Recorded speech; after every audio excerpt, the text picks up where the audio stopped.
Hi all. Today we are going to see gas laws and gas equation.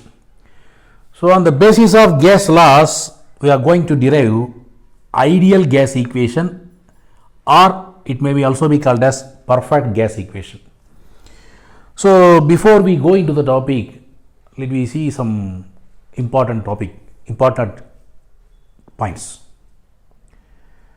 So there are three states of matter: solid, liquid and gas. These three states of matter you know already. Fourth state of matter also available, but higher studies you will study about the fourth state of matter, plasma, and recently fifth state of matter also found by Indian scientist. Now these three states of matter, solid, liquid and gas, they all expand because of temperature. If temperature increases, these solid and liquid and gas, all these matters also expand in turn. But when we increase the temperature, the volume of the solid and liquid only changes. But whereas when we increase the temperature, the pressure and volume of the gas changes. Both the parameters, pressure and volume of the gas changes. So you know, pressure, volume, temperature, there are three parameters. By using three parameters, we are going to study Boyle's law, Charles' first law, Charles' second law. Charles' first law is also be called as Charles' pressure law. Charles' second law can also be called as Charles' volume law. So here, according to Boyle's law, temperature constant. Here we are keeping the temperature constant. But whereas in Charles' first law, we are keeping pressure constant. In Charles' second law, we are keeping volume constant. So among these three parameters, in each and every law, one parameter remains constant, and we are studying how the other parameters are related with each other. So here, temperature constant, pressure of the given mass of the gas is inversely proportional to volume. So what do you mean by directly and inversely proportional? You know, suppose if it is directly proportional, if one quantity increases, other quantity also will increase. If one quantity decreases, other quantity also will decrease. It is called directly proportional. But inversely means if one quantity increases, the other quantity will decrease. If one quantity decreases, the other quantity will increase. It is called inversely proportional. Here the pressure of the given mass of the gas is inversely proportional to volume. So P is proportional to 1 by V. So when you are taking the proportionality constant, it should be replaced by equal symbol followed by a constant. So equal symbol followed by a constant K. So suppose if you do cross multiplication, you are getting PV is equal to constant. This is the equation for Boyle's law. So once again I am repeating the definition. Pressure of the given mass of the gas is inversely proportional to volume of the given mass of the gas at constant temperature. It is called Boyle's law. Charles' first law, otherwise it is also called as pressure law, Charles' pressure law. In Charles' pressure law, pressure remains constant. So the volume of the given mass of the gas is directly proportional to the absolute temperature of the gas. So volume of the given mass of the gas is directly proportional. So when you are eliminating the proportionality symbol, so you are replacing a equal symbol followed by a constant. So constant is equal to V by T. So V by T is equal to constant. This is the equation for Charles' first law. So once again I am telling the definition. Volume of the given mass of the gas is directly proportional to the absolute temperature at constant pressure. This is called Charles' first law. So when you come to Charles' second law, volume constant. Pressure of the given mass of the gas is directly proportional to absolute temperature. So when you are eliminating the proportionality symbol, you are replacing equal symbol followed by a constant. So constant is equal to P by T. So P by T is equal to constant. So once again I am repeating the definition. Pressure of the given mass of the gas is directly proportional to absolute temperature of the gas at constant volume. So these are all called gas laws. So by using Boyle's law and Charles' first law, by using these two laws, by combining these two laws, with the help of Avogadro hypothesis, we are going to derive gas equation. I will tell you Avogadro hypothesis at the end. So, by using these two laws, we are going to derive gas equation. So, we will see one by one. So, let us consider a cylinder which is enclosed with a gas. Some gas is enclosed in a cylinder. So, the initial condition of the gas, let me assume P1 is the pressure of the gas, V1 is the volume of the gas, T1 is the temperature of the gas. So, P1, V1, T1, it is called initial condition of gas. Your cylinder fitted with a piston.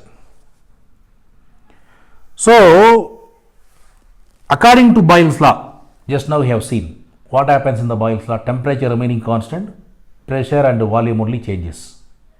Both are inversely proportional. Okay. So, after application of Boyle's law, what happens to this condition, initial condition of the gas? So, according to Boyle's law, there is no change in temperature. Here T1 is the temperature.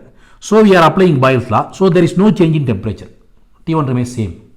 But the pressure changes from P1 to P2. May increase, may decrease. It doesn't matter. Here volume changes from V1 to V. Next step only we are going V2 because there are two conditions of the gas after application of Boyle's law and Charles' first law. So, we are putting V2 here, then we will go to V3 here. So, it will look like three conditions. So, we are not going to three conditions, only two conditions of the gas here. So, here we are taking V1 to V only, not V2. So, here after application of Boyle's law, temperature remains constant, pressure changes from P1 to P2, volume changes from V1 to V.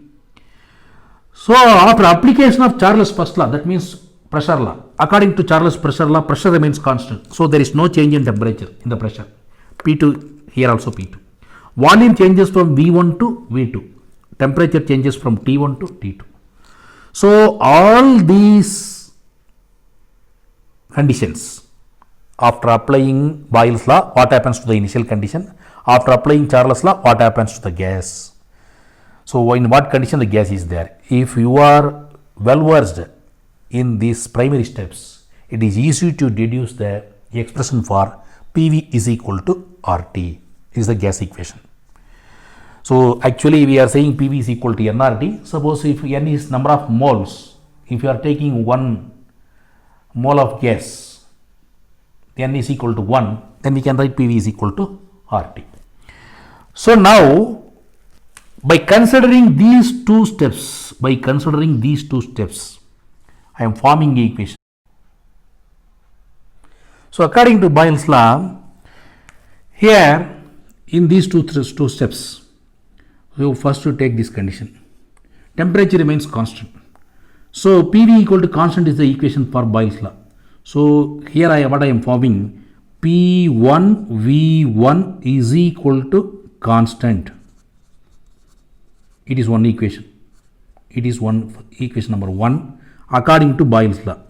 According to Boyle's law, we are forming this equation. In the second step also, temperature is remaining constant.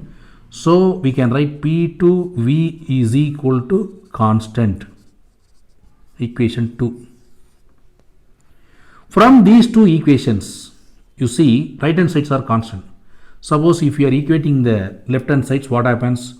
P1 V1 is equal to P2 V. Suppose I am keeping V here, P2 comes this side. So, V is equal to P1 V1 by P2.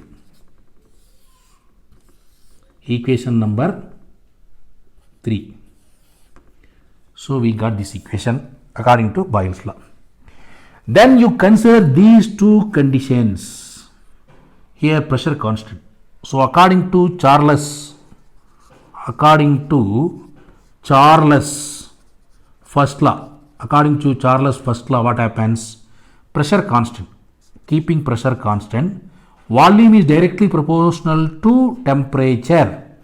In the same way, second step, pressure constant, V2 is proportional to T2. So, when you are eliminating the proportionality symbol, V is equal to constant into T1. So, V by T1 is equal to constant. Equation 4.